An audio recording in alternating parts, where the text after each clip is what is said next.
Hello everybody, कैसे हो आप सभी लोग। आई होप कि सब अच्छे होंगे एंड पढ़ाई लिखाई भी कर रहे होंगे। Welcome to next toppers. My name is topper Omar, your chemistry educator. And हम स्टार्ट करने वाले हैं एंड खत्म भी करने वाले हैं। ऑफ कोर्स स्टार्ट करके खत्म भी कर देंगे क्योंकि ये है रैपिड रिवीजन चैप्टर 1 का, which is some basic concepts of chemistry. अगर इस चैप्टर को डिटेल में पढ़ना है तो इसी चैनल पे आपको डिटेल वीडियो भी वन शॉट वाला मिल जाएगा, तो आप जाके वहां से ऑफ कोर्स पूरा वीडियो देख सकते हो। एंड अगर आप चाहते हो कि आप बहुत जल्दी पढ़ लो, मतलब एग्जाम के कुछ मिनट या कुछ घंटे या कुछ दिन पहले पढ़ने आए हो, तो you can continue with this video. So let's get started with the rapid revision of chapter number 1। सबसे पहले मैटर क्या होता है? Anything that has mass and occupy space, है ना, ये होता है हमारा मैटर। मैटर दो टाइप्स का होता है, या तो मिक्सचर्स में क्लासिफाई कर सकते हो और एक होता है हमारा pure substance. Pure substance further दो टाइप्स का होता है, elements and compounds. Element further तीन टाइप के होते हैं, मेटल्स, नॉन मेटल्स एंड अपने मेटलॉइड्स।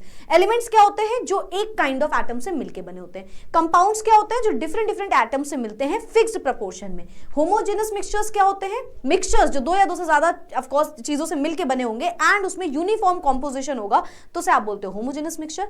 अगर through out the mixture uniform नहीं है कॉम्पोजिशन, तो उसे आप बोलते हो heterogeneous mixture. Salt in water, sugar in water, ये सब होमोजेनस मिक्सचर होते हैं। Sand in water, oil in water, ये सब हेटेरोजेनस मिक्सचर होते हैं। देन आप फिजिकल, दो टाइप की प्रॉपर्टीज होती है, एक फिजिकल प्रॉपर्टी जिसे हम मेजर कर सकते हैं, है ना, यूनिट्स वगैरह होंगी जिसमें, एंड एक होती है हमारी केमिकल प्रॉपर्टीज। फिजिकल प्रॉपर्टीज की जब आप बात करते हो तो इसके लिए आपको 7 बेस यूनिट्स को याद करना होता है, जो होता है length, mass, time, electric current, temperature, luminous intensity and amount of substance, यानी कि मोल। तो इन 7 बेस क्वांटिटीज को आपको याद करना होता है। इसमें इन 7 बेस क्वांटिटीज से हमें और भी यूनिट्स मिलती हैं जिन्हें आप बोलते हो डेराइव्ड यूनिट्स। तो fundamental units and derived units. Derived unit fundamental unit से डेराइव होकर आई होती है, ठीक है। जैसे कि एरिया, वॉल्यूम, डेंसिटी। डेंसिटी क्या होता है? मास अपॉन वॉल्यूम, है ना, तो ये कहीं ना कहीं क्या है? डेराइव हुआ है, तो दिस इज डेराइव्ड यूनिट। इसी के साथ साथ आप कई बार कुछ प्रीफिक्स यूज करते हो, जैसे कि हो गया योटा, जैसे कि हो गया माइक्रो, मिली, सेंटी। इसके लिए यहाँ पे चार्ट लगा हुआ है एंड आपको इसको ऑफ कोर्स लर्न करना है। जैसे योटा 10 टू द पावर 24 को आप बोलते हो, है ना। नैनो 10 टू द पावर -9 को आप बोलते हो नैनो, है ना। 10 टू द पावर -9 आ गया तो नैनो बोलते हो। मिली मतलब 10 की पावर -3। माइक्रो मतलब 10 की पावर -6। ये जो मैंने यूनिट बोली है ना, इनको नोट जरूर कर लेना। चलो अब आते हैं अनसर्टेनिटी इन मेजरमेंट में। अगर मैंने आपसे बोला कि मैंने ना इसकी लेंथ नापी है और ये निकल के आई है 3 सेंटीमीटर, तो 3 क्या हो गया? 3 हो गई इसकी ट्रू वैल्यू। क्या हो गई इसकी ट्रू वैल्यू? अब आपका आंसर आ रहा है कि आपने जब इसको नापा तो आपने देखा 2.99 कुछ आ रहा है मैम, तो वो क्या हो गया? एक्यूरेसी। तो इस ट्रू वैल्यू के जो आसपास वैल्यू है उसे आप बोलते हो एक्यूरेसी। एंड आपने जो 5 आंसर निकाले, सपोज मैंने आपसे बोला इसका 3 सेंटीमीटर आ रहा है, आपने बोला ठीक है मैम, एक आ रहा है 2.999, एक और आ रहा है 2.98, एक आ रहा है 2.88 समथिंग, जो भी, तो आपके आंसर में जो क्लोजनेस है उसे आप बोलोगे कि वो है प्रिसिशन, ठीक है। मतलब आप ऐसे भी बोल सकते हो, 4 स्टूडेंट्स खड़े थे, मैंने बोला ये ट्रू वैल्यू इसकी 3 है, तो एक का आंसर आया 2.9, ठीक है। तो इससे जो मैं मैच करूंगी, इससे जो क्लोजनेस है ट्रू वैल्यू से, वो एक्यूरेसी हुई, और उन चारों के आंसर्स में जो क्लोजनेस होगा उसे आप बोलते हो प्रिसिशन। तो ये आपके प्रिसिशन और एक्यूरेसी हो गए। साइंटिफिक नोटेशंस क्या होते हैं? कई बार ऐसा होता है कि आंसर में जो वैल्यू आ रही है उसमें बहुत सारे जीरो लगे हैं, यानी कि बहुत बड़ी वैल्यू है या फिर बहुत छोटी वैल्यू है, तो उसके लिए हम साइंटिफिक नोटेशन का यूज करते हैं। साइंटिफिक नोटेशन को यूज करने के लिए फॉर्मूला यूज करते हो n × 10 की पावर n, जिसमें कैपिटल N जो है वो लाए करेगा उसमें वैल्यू 1 से 10 तक की, ठीक है। तो कभी भी कोई डेसिमल वैल्यू है तो आप क्या बोलोगे? आप बोलोगे n × 10 की पावर n में कन्वर्ट कर सकते हैं हम उसे, ठीक है। अब आप जैसे जैसे right of the decimal move करते हो, पावर जो है 10 की वो माइनस में जाती जाती है, डिक्रीज करती जाती है, एंड जैसे जैसे आप लेफ्ट साइड मूव करते हो, पावर जो है वो इंक्रीज करती जाती है। यहाँ पे एक एग्जाम्पल भी इसका लगा हुआ है। आगे बढ़ते हैं सिग्निफिकेंट फिगर्स। सिग्निफिकेंट फिगर्स होता क्या है?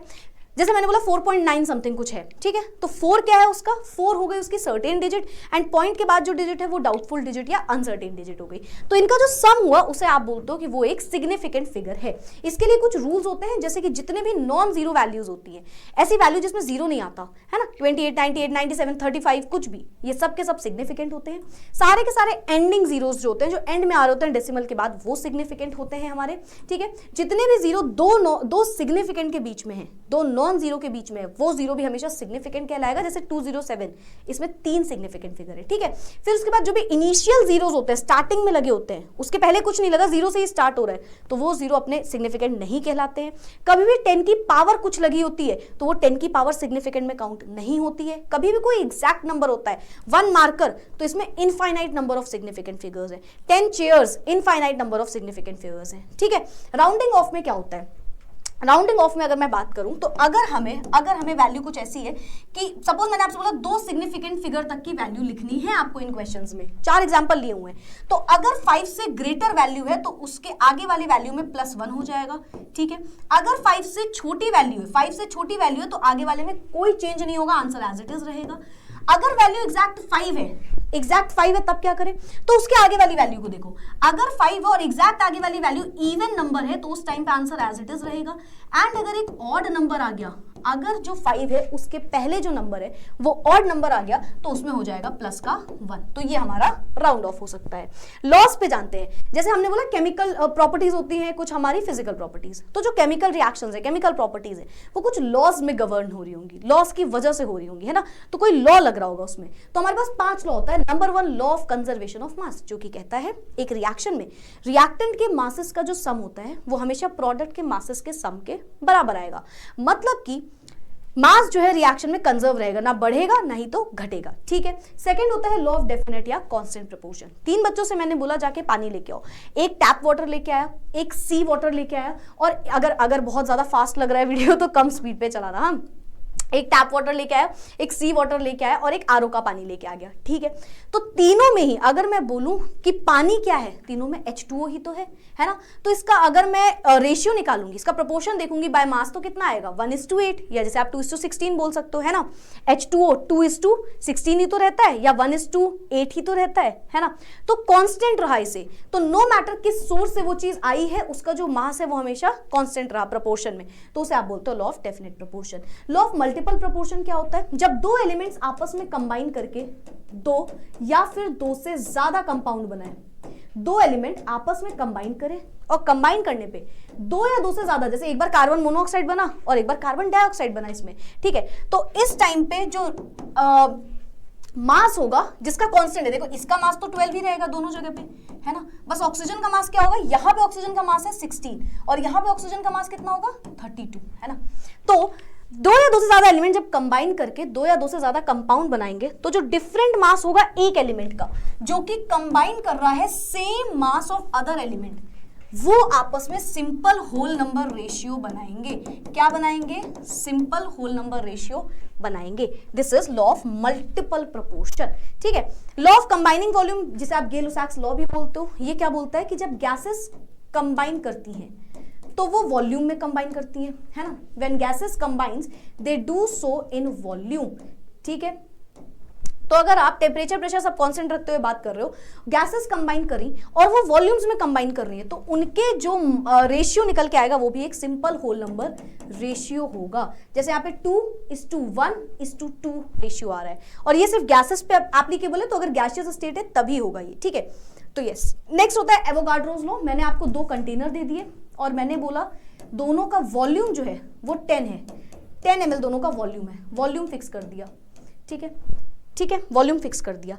तो अगर मैंने बोला इसमें हाइड्रोजन डालने पे, हाइड्रोजन गैस डालने पे हमारे पास 5 मॉलिक्यूल्स आए, तो दूसरे कंटेनर में अगर मुझे नाइट्रोजन ऐड करना है या इसी कंटेनर में नाइट्रोजन ऐड करना है हाइड्रोजन हटाने के बाद, तो कितने मॉलिक्यूल्स आएंगे, तो आप बोलोगे मैम 5 मॉलिक्यूल्स। मतलब अगर आपने टेम्परेचर प्रेशर इसे कांस्टेंट रख दिया तो इक्वल वॉल्यूम जो है हर गैसेस का, उसमें इक्वल नंबर ऑफ मॉलिक्यूल्स होते हैं। सभी लॉस की डेफिनेशन लिखी हुई है, तो you can of course take the screenshot और यू कैन लर्न इट, ठीक है। एटॉमिक मास क्या होता है, टोटल मास जो किसी भी एटम का होगा, यानी कि उसके प्रोटॉन्स और न्यूट्रॉन्स के मासेस का सम। एवरेज एटॉमिक मास क्या होता है, अगर एक से ज्यादा आइसोटोप्स हैं किसी के, यानी कि जिनका आइसोटोप्स क्या होते हैं, सेम एटॉमिक नंबर होगा डिफरेंट मास नंबर होगा, तो उस एलिमेंट को उसको आप बोलते हो आइसोटोप है ना। तो एवरेज एटॉमिक मास क्या होता है कि अगर आपको आइसोटोप्स पता है, तो मैं बोलूं कार्बन का मास कितना है, तो 12 तो एक कार्बन का मास है, एक और आइसोटोप होता है जिसका 13 होता है एटॉमिक, है ना, एक और होता है जिसका 14 होता है। तो एटॉमिक मास निकालने के लिए आप क्या बोलोगे, जो भी उनका रिलेटिव एबेंडेंस आ रहा है उससे एक एक बार वैल्यू को मल्टीप्लाई करके ओवरऑल जो सम निकालोगे that will be it's average atomic mass, ठीक है। मॉलिक्यूलर मास क्या होता है, मॉलिक्यूल में जितने भी एटम्स प्रेजेंट हैं उन सभी के मासेस का सम कर दो, that will be molecular mass. Formula mass क्या होता है, कोई आयनिक कंपाउंड ले लो, जैसे NaCl मैंने ले लिया, आयनिक कंपाउंड में जो भी सम आ रहा होगा मासेस का, उसे आप बोलोगे, जैसे इसको 23 + 35.5 करें तो कितना आएगा 58.5 के आसपास आ रहा होगा। तो ये क्या है, ये इसका फॉर्मूला मास है, क्योंकि NaCl एक आयनिक कंपाउंड है। तो बेसिकली जब आयनिक कंपाउंड के टर्म्स में बात करते हैं तो वो फॉर्मूला मास हो जाता है। मोल कंसेप्ट, मोल क्या है, नथिंग बट अ नंबर। मैंने कहा जाओ जाके 1 डजन एग लेके आओ, आप 12 एग्स लेके आए। मैंने बोला 1 पेयर ऑफ शू लेके आओ, आप 2 शूज लेके आए, है ना। तो ये सब क्या है, ये एक नंबर है। सिमिलरली मैं आपसे बोलूं 1 मोल पेन लेके आओ, तो आप कितने मोल लेके आओ, कितने पेन लेके आओगे 6.022 इंटू 10 की पावर 23। एंड इसी वैल्यू को आप बोलते हो एवोगाड्रो नंबर, ठीक है। तो ये होता है अपना मोल कंसेप्ट, यानी कि मोल। बेसिकली यहाँ पे कुछ फॉर्मुलाज लिखे हैं that you have to learn. Mole के कुछ फॉर्मुलाज आपको बहुत अच्छे से आने चाहिए, जैसे कि given mass upon molar mass एक फॉर्मुला होता है ना। एक होता है given particle upon Avogadro number, एक होता है given volume upon 22.4 litre STP condition में। तो ये फॉर्मुलाज आपको याद करने हैं। आगे बढ़ते हैं परसेंटेज कॉम्पोजिशन। मैंने आपसे बोला कि K2Cr2O7, सपोज एक एग्जांपल ले लिया, K2Cr2O7 में कितना परसेंट पोटेशियम का है। तो परसेंटेज कॉम्पोजिशन कहता है कि जिसका भी परसेंट आपसे पूछ रहे हैं उसके मास को ऊपर रखो। जैसे जो भी पोटेशियम का मास है उसको ऊपर रखो। अच्छा, जितना पोटेशियम है उतने टाइम्स उसका मास लेना है ना। जैसे मान लो कि मैंने बोला पोटेशियम का मास है 39 पॉइंट समथिंग, तो इंटू 2 भी कर देना। तो जो भी उसका मास है जिसका आपको निकालना है परसेंटेज, उसको ऊपर रखना है। ओवरऑल पोटेशियम, क्रोमियम, ऑक्सीजन, हर एक के मासेस का सम, यानी कि इस पूरे का जो मॉलिक्यूलर फॉर्मूला आएगा उसे नीचे रखना, मॉलिक्यूलर मास और सॉरी इंटू 100 कर देना। तो वो क्या आएगा, परसेंटेज कॉम्पोजिशन आ जाएगा। इंपेरिकल फॉर्मूला क्या होता है, मैंने बोला C6H12O6 में से ना 6 कॉमन आ रहा है, 6 कॉमन आ रहा है। तो ये फॉर्मूला था मॉलिक्यूलर फॉर्मूला, जिसमें हमने एक्चुअल नंबर ऑफ एटम्स दिखाए। Molecular formula actual number of atoms दिखा रहा था। एंड इसी के जब हमने कॉमन ले लिया तो ये जो आया ये हो गया हमारा इंपेरिकल फॉर्मूला, ठीक है। यानी कि उसमें कॉमन लेने के बाद इंपेरिकल फॉर्मूला निकालने के लिए हमें एक चार्ट बनाना होता है जिसमें 5 कॉलम बनाने होते हैं, ठीक है। तो पहला कॉलम क्या कहता है, एलिमेंट का नाम लिखो, जिस भी एलिमेंट का नाम बोल रहे हैं। सेकंड में आपको परसेंटेज कॉम्पोजिशन लिखना होता है, कितना परसेंट है, ये जनरली गिवन रहता है। थर्ड नंबर पे आपको उस एलिमेंट का मास लिखना होता है, एटॉमिक मास, ठीक है, ये भी जनरली गिवन रहता है। फोर्थ कॉलम में आप क्या करते हो, सेकंड कॉलम की जो वैल्यू है उसको थर्ड कॉलम से डिवाइड करते जाते हो। मतलब कि जो भी परसेंट है उसको डिवाइड करते जाओ एटॉमिक मास से, तो आपको फोर्थ कॉलम मिलेगा जिसमें आप मोल्स निकाल लोगे। फिफ्थ कॉलम कहता है कि फोर्थ कॉलम में जो आपने वैल्यूज निकाली है उसमें सबसे छोटी वैल्यू को चूज करो और उसी कॉलम के हर एक वैल्यू से डिवाइड करते जाओ। जैसे इस पूरे में जो भी आंसर आया है ना, इस वाले कॉलम में जो भी आंसर आया उसमें सबसे छोटी को वैल्यू को चूज करो और उसे हर वैल्यू से डिवाइड करते जाओ, तो आप उसका एक एटॉमिक रेशियो निकाल लोगे। तो जो रेशियो निकल के आया वही उसका सिंपलेस्ट रेशियो हो गया। एंड आप उसे हर एलिमेंट के सबस्क्रिप्ट में लगाते जाओगे तो आपने निकाल लिया सिंपल इंपेरिकल फॉर्मूला। इंपेरिकल फॉर्मूले को निकालने के लिए हमने क्या किया, हमने बोला कि जब हमने मॉलिक्यूलर फॉर्मूला देखा तो इंपेरिकल फॉर्मूले में से जो हमने कॉमन लिखा था, n क्या है, वो कॉमन चीज जो आपने बाहर निकाली है, तो अगर हम वापस से उसे इंपेरिकल फॉर्मूले से मल्टीप्लाई कर देंगे तो वो हमें उसका मॉलिक्यूलर फॉर्मूला दे देगा।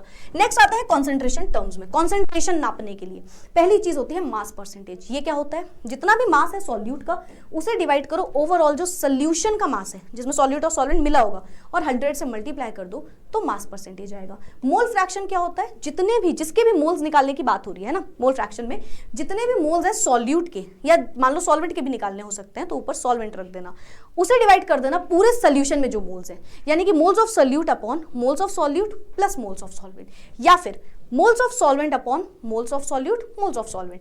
और जब भी आप इनके मोल फ्रैक्शन का सम करोगे तो वो हमेशा 1 के बराबर आएगा। मोलारिटी क्या होता है, जितने भी नंबर ऑफ मोल्स हैं सोल्यूट के, उसको जब हम डिवाइड करते हैं वॉल्यूम ऑफ सोल्यूशन में, जो कि इन लीटर्स लेना है, तो उसे आप बोलते हो मोलारिटी। कैपिटल एम से सिंबल होता है, कैपिटल एम से यूनिट होती है। मोलालिटी क्या होता है, जितने भी नंबर ऑफ मोल्स हैं सॉल्यूट के डिवाइडेड बाय जितना भी मास है सॉल्वेंट का इन किलोग्राम, तो उसे आप बोलते हो मोलालिटी। यहाँ पे नीचे सॉल्वेंट रहता है, ये चीज याद रखना। स्टोइकियोमेट्री क्या होता है, जब हम डील करते हैं रिएक्शन में कैलकुलेशन से, है ना, वॉल्यूम को लेके, रिएक्टेंट प्रोडक्ट कितना बनने वाला है, कितने रिएक्टेंट से कितना प्रोडक्ट बनने वाला है, ये सारी कैलकुलेशन हमारी आती है स्टोइकियोमेट्री में। लिमिटिंग रिएजेंट, मैंने आपसे बोला कि ये वाला, ये जो मैंने स्लाइड चेंजिंग जो ये है हमारे पास, है ना, स्लाइड चेंजर जो है मेरे पास, इसमें 3 बटन हमें लेने पड़ते हैं एक स्लाइड चेंजर को बनाने के लिए, 3 बटन लेने पड़ते हैं, ठीक है। तो अगर मैंने बोला मुझे ना 10 स्लाइड चेंजर चाहिए, ठीक है, तो क्या चाहिए हमें उसके लिए 30 बटन्स चाहिए होंगे, है ना। अब मैंने बोला नहीं, बटन तो हमारे पास केवल और केवल 15 है, तो उसमें कितने स्लाइड चेंजर बन पाएंगे, मतलब 30 चाहिए थे, और मैंने बोला चलो सपोज 20 है बटन्स केवल, तो आप बोलोगे मैम अगर 20 है ना, तो उस टाइम एक के लिए हमें 3 चाहिए होते हैं। चलो कुछ भी मान लो, 15 मान लो, कोई भी कैलकुलेशन ले लो, मान लो मैंने आपसे बोला कि नहीं 15 है केवल, ठीक है। 30 बटन थे, 30 बटन चाहिए हमें एक इस रिमोट को बनाने के लिए, है ना, 3 बटन चाहिए, और आपने बोला हमारे पास केवल 15 है, मतलब कितने रिमोट बन पाएंगे, 5 रिमोट बन पाएंगे। तो ये जो बटन थे लिमिट कर गए, इनके कम होने की वजह से हमारे पास इतना प्रोडक्ट बन रहा है, हमारे पास केवल 5 रिमोट बन रहे हैं। अगर 15 बटन और होते हमारे पास तो हम सीधा सीधा 10 रिमोट बना लेते, है ना। तो ये लिमिटिंग रिएजेंट हो गया, यहाँ पे लिमिट जिसने कर दी रिएक्शन को, यानी कि इसकी वजह से आगे नहीं बढ़ पाया, वरना और प्रोडक्ट बन सकता था। तो उसे आप बोलते हो लिमिटिंग रिएजेंट, जो कि सब्सटेंस पूरी तरीके से कंज्यूम हो जाएगा। भाई 15 के 15 बटन तो यूज कर लिए हमने, तो इस वजह से यहाँ पे बोलोगे ये खत्म हो जाता है पूरी तरीके से एक रिएक्शन में, ठीक है। इसको निकालने के लिए आपको एक रेशियो निकालना होता है, जो कि बोलता है कि जो भी नंबर ऑफ मोल्स है उसको डिवाइड कर दो उस रिएक्शन के स्टोइकियोमेट्रिक कोफिशिएंट से। स्टोइकियोमेट्रिक कोफिशिएंट मतलब जो वैल्यू आगे लगी हुई है, ठीक है। तो इस तरीके से आप इसका रेशियो निकाल सकते हो। यहाँ पे मैंने डिफरेंस भी लिखा है लिमिटिंग रिएजेंट और एक्सेस रिएजेंट का, तो इसको याद जरूर कर लेना आप, ठीक है। सो यस, एक्सेस रिएजेंट जो बची हुई चीज थी, ये जो हमारा रिमोट बन रहा था, ठीक है। अब कुछ क्वेश्चन है, ऑफकोर्स हम सॉल्व तो नहीं करेंगे, बट आप इसको होमवर्क में जरूर ले लो, लेकिन मैं आपको तरीका समझाती हूँ। सबसे पहले मॉलिक्यूलर मास बताना है आपको। अच्छा, कॉमेंट में ना 1 2 3 4 5 5 क्वेश्चन दे रही हूं, पांचों के पांचों ऐसे लाइन वाइज लिखना, ठीक है। किस्तों में आंसर नहीं देना कि एक का दे दिया 2 क्वेश्चन का नहीं दिया, हर एक क्वेश्चन का आंसर देना है आपको, ठीक है। चलो, जैसे मैंने आपसे बोला मॉलिक्यूलर मास बताओ, तो कार्बन का मास कितना होता है 12, कितने टाइम्स कार्बन है 6 टाइम्स, है ना।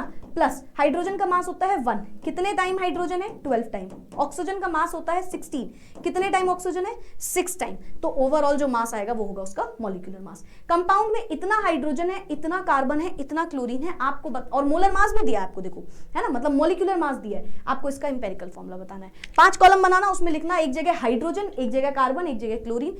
सेकंड कॉलम में सबका परसेंटेज, थर्ड कॉलम में हर एक का मास। हाइड्रोजन का 1 होता है, ऑक्सीजन का 16 होता है, क्लोरीन का 35.5 होता है। हर एक परसेंटेज को डिवाइड करते जाना उसके जो भी एटॉमिक मास है। तो हमारा 4th कॉलम आ जाएगा। 4th कॉलम में सबसे छोटी वैल्यू को चूज करना, 5th कॉलम में क्या करोगे, उस छोटी वैल्यू को 4th कॉलम की हर वैल्यू से डिवाइड करते जाना। तो एक रेशियो आ जाएगा और वही रेशियो आपको बता देगा कि क्या आ रहा है उसका इंपेरिकल फॉर्मूला, ठीक है।